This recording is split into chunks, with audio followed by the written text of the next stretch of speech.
Sir, തരൂരിന് നിലമ്പൂരിൽ വിലക്ക് ഏർപ്പെടുത്തിയല്ലോ കോൺഗ്രസ്. അപ്പോൾ ഒന്ന് എനിക്ക് ചോദിക്കാനുള്ളത്, ഈ വിലക്ക് തുടരുമോ? രണ്ടാമത്തേത്, തരൂരിനെ ഭയമാണോ കോൺഗ്രസിന്? അല്ല, തരൂരിനെ കാണുകയോ സംസാരിക്കുകയോ പോലെ ചെയ്യരുതെന്നാണ് കോൺഗ്രസ്സുകാരോട് പറഞ്ഞിരിക്കുന്നത്. പിന്നെ നേതൃത്വം തരൂരിനെ പേടിയപ്പോൾ തരൂരിനെ നിലമ്പൂരിൽ കൊണ്ടുപോയാൽ അവിടെ പോയി ആർക്കോട്ട് ചോദിക്കുമെന്നുള്ള ഭയം ഇവർക്കുണ്ട്. പക്ഷേ അവരുടെ ഒരു ബുദ്ധിമോശമല്ലേ അത്? ഈ സമയത്തല്ലേ തരൂരിനെ നിലമ്പൂരിലേക്ക് കൊണ്ടുപോകണ്ടേ? കോൺഗ്രസ് എന്ന് പറഞ്ഞാൽ ബുദ്ധിമോശം എന്നാണ് അർത്ഥം. അവർ ബുദ്ധിമോശമല്ലേ കാണിക്കുകയുള്ളൂ, നല്ലതെന്തെങ്കിലും കാണിച്ചായിട്ട് അറിവുള്ളൂ.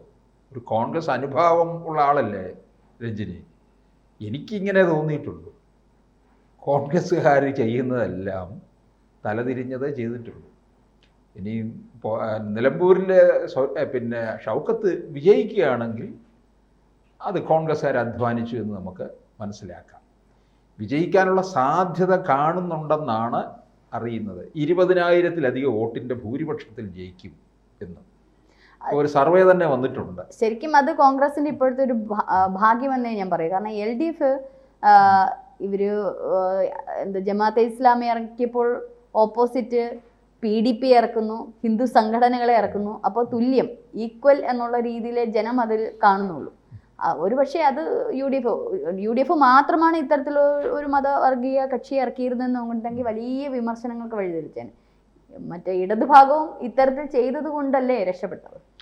അല്ല, ഇതിനകത്ത് ഇവർ രണ്ടുപേരും മാറി തിരിഞ്ഞു ഇവരെയൊക്കെ കൊണ്ട് നടന്നിട്ടുണ്ട്.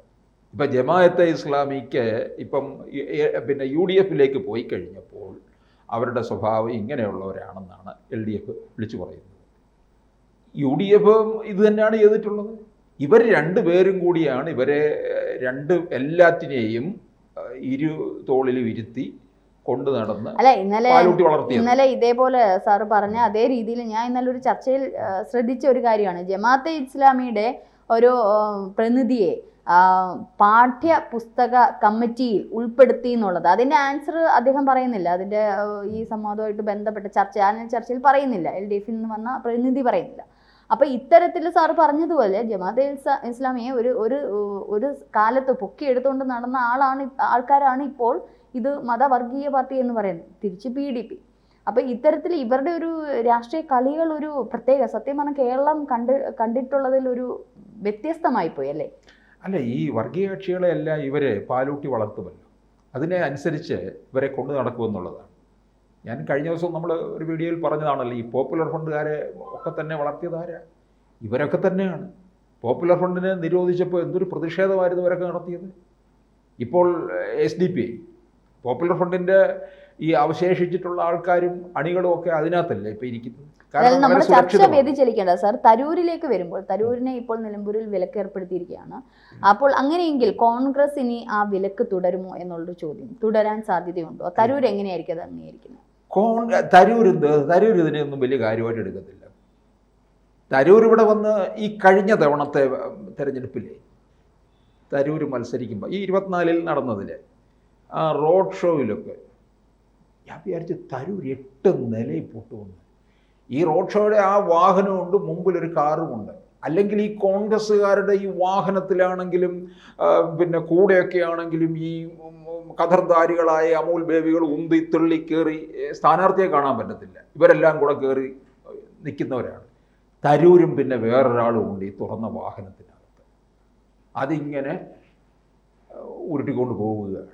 മുമ്പിലൊരു കാറുമുണ്ട്, ഒരു അനൗൺസ്മെൻറ്റ് കാറുമുണ്ട്. അല്ലാതെ വേറെ ഒന്നും ഇല്ലായിരുന്നു. അത്തരത്തിലുള്ള ഗതികേടിലായിരുന്നു പോയത്.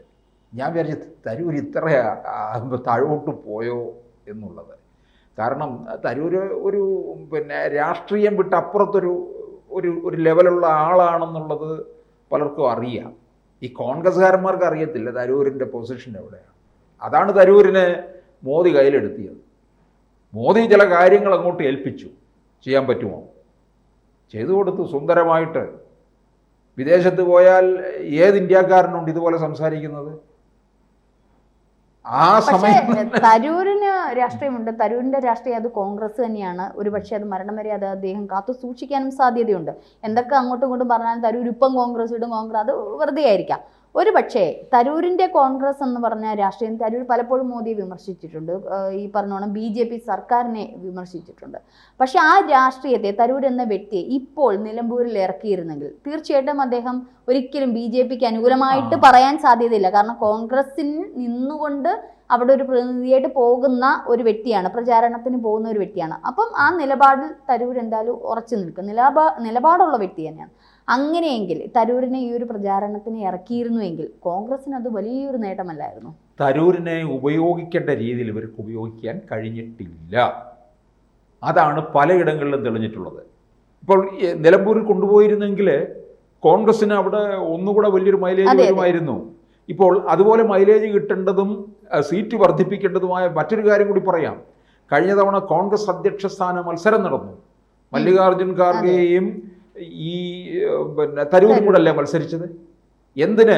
ഖാർഗെ മാറ്റി നിർത്തണം. തരൂരിനെ അവിടെ ആ സ്ഥാനത്ത് കൊണ്ടുവന്നിരുന്നുവെങ്കിൽ ഇപ്പോൾ പാർലമെന്റിൽ എത്ര സീറ്റുണ്ടോ അതിനേക്കാൾ ഒരു 10 സീറ്റെങ്കിലും കൂടുതൽ വാങ്ങാൻ കഴിയുമായിരുന്നു ഈ തരൂരിലൂടെ. അറിയാമോ? അപ്പോൾ കോൺഗ്രസ് അധ്യക്ഷ സ്ഥാനം എന്ന് പറയുന്നത് അലങ്കരിക്കേണ്ടത് ചിലരുടെ കൈകളിലേക്ക് പോകണമായിരുന്നു. അത് ചെയ്തില്ല. ഖാർഗെ ആകുമ്പോഴേ, ഞാൻ എപ്പോഴും പറയാറുണ്ടല്ലോ, അവരുടെ കുശിനിക്കാരനായിട്ട് നിൽക്കും. അത് തന്നെ ഉപയോഗിച്ചേ പറ്റുള്ളൂന്നേ. ഈ കടൽ കിഴവനെ കൊണ്ട് എന്തിനു കൊള്ളാം? സോണിയ അമ്മച്ചിയും പപ്പുമോൻ്റെ പെങ്ങളും ആ പെണ്ണുമ്പിള്ളയും കൂടെ പറയുന്ന കാര്യങ്ങളല്ല ഈ ഖാർഗെ വന്ന് അങ്ങോട്ട് വിളമ്പുന്നത്. അല്ലാതെ ഒന്നും ചെയ്യത്തില്ല. തരൂർ അതിന് നിൽക്കത്തില്ല. ഇവരുടെ അടുക്കളക്കാരനായിട്ട് നിൽക്കത്തില്ല തരൂരിൻ്റെതായ വഴിയിൽ കോൺഗ്രസിനെ കൊണ്ടുപോകും. പക്ഷെ വേറൊരു മോശപ്പെട്ട വഴിയിലൂടെ കൊണ്ടുപോകുന്നല്ല പറഞ്ഞത്, നേരായ വഴിക്ക് നയിക്കുമായിരുന്നു. അതാണ് തരൂര് തന്നെ പറഞ്ഞിട്ടുണ്ടല്ലോ, നിങ്ങൾക്ക് വേണ്ടെങ്കിൽ വേണ്ട, ഞാൻ പോകുന്നു എന്ന് തരൂർ ഒരിക്കൽ പറഞ്ഞതാണ്. 2009 മത്സരിക്കാൻ തിരുവനന്തപുരത്ത് വരുമ്പോൾ ആവുന്ന നോക്കി കോൺഗ്രസ്സുകാർ തന്നെ തോൽപ്പിക്കാൻ, അറിയാമോ? പലവട്ടം നടന്നില്ല.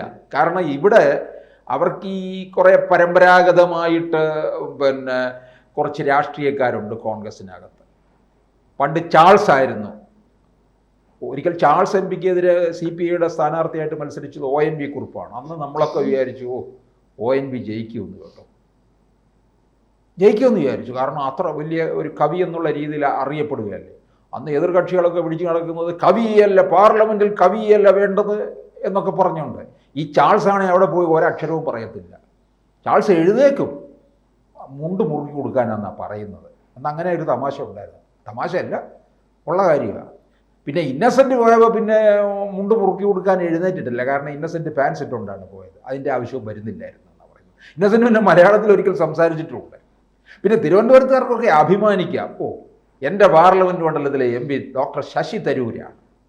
മൊത്തത്തിലൊരു എടുപ്പുള്ള ആളല്ലേ, ആനച്ചന്തമുണ്ടല്ലോ. തിരുവനന്തപുരത്തിന് ഒരു ചുക്കും ചുണ്ണാമ്പും ചെയ്തിട്ടില്ല, അത് വേറെ കാര്യമാണ്. 4 തവണയായിട്ട്, അറിയാമോ? തിരുവനന്തപുരം ആകെ വരുന്നത് എപ്പോഴാണെന്നറിയാമോ? ചില സമയങ്ങളിൽ മാത്രമാണ്. കൃത്യമായിട്ട് ആറ്റുകാൽ പൊങ്കാലയ്ക്ക് വരും കേട്ടോ തരൂര്. പൊങ്കാല ഇടാനായിട്ട് ആ കഴുത്തൊക്കെ നീട്ടി ഈ പണ്ടാര അടുപ്പിലോട്ട് ഇട്ട് നിൽക്കും, ആ ഷാളും ഒക്കെ ആയിട്ട്. അങ്ങനെയൊക്കെ ഉള്ളൂ. പക്ഷേ ഈ വിദേശകാര്യ സംഭവങ്ങളിലൊക്കെ ഈ മോദി വിട്ട സംഘത്തിൻ്റെ തലവനായിട്ടുള്ള ആ ജോലി നിർവഹിച്ചു.